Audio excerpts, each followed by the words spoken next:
6 days after the Vindicator made its 150th anniversary front page news, the announcement came today. The newspaper will close. The final edition will be printed on Saturday, August 31st, and the website will be shut down. Readers could see it coming. The paper was noticeably smaller, and most importantly, there were fewer and fewer ads. In the end, there was no choice but to close it all. The reasons behind the closing of the Vindicator, it's our top story at 10. Vindicator General Manager Mark Brown sat in a conference room this evening surrounded by some of the newspaper's most famous front pages and made the announcement that would end his family's 150-year-old business. We were left at the point where there's no choice, but the only alternative left was closing. Outside of the Vindicator's downtown Youngstown operation, employees could be seen leaving, having learned the news in a series of staff meetings. Losing their jobs will be 144 employees and 250 carriers. The reason for the closing was that the newspaper was hemorrhaging money. In the 20 of the last 22 years, we had expenses greater than our revenues. Brown says the newspaper had a substantial rainy day fund that kept the paper running. A new press was purchased and it saved money, but not enough. Revenue and circulation continue to fall, a trend in the newspaper industry nationwide. When the internet really started hitting newspapers, that happened to be a time period when we were in the red, and so we've been kind of caught and could never get caught up. In December of 2017, Vindicator officials sought out a broker, and by spring of 2018, were looking for a buyer. Had several people take a look and examine the property. Only ended up with 2 people that showed any real interest.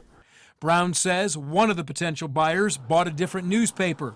The other, Brown says, dropped out for internal reasons. So we never got to the point where we had final discussions on anything.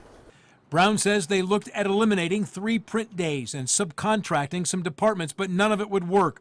Also, keeping just the website was not an option. Most of the revenue comes through the print product. He says Google and Facebook have driven down the internet ad rates and have flooded the market with inventory. You can't make enough money off your website. Very few can make enough to support a newsroom.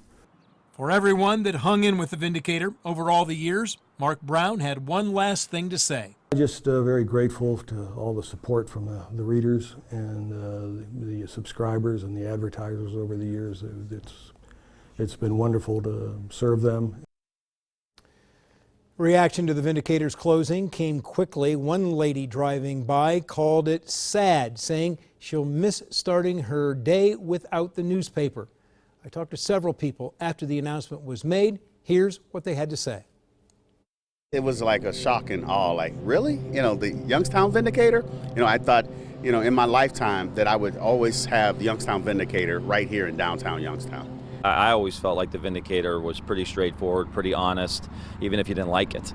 You thought to yourself, well, maybe they got a point. They never came out to get me. I always thought it was fair. Typically, cities that don't have a newspaper don't vote as well, and it's because the voters aren't as informed, from having that institution there, being able to print facts and things about their particular opponent or their particular candidate. But it really is important to have local journalists to tell the story of what's going on, and Vindicator, 150 years, and it's just a shock.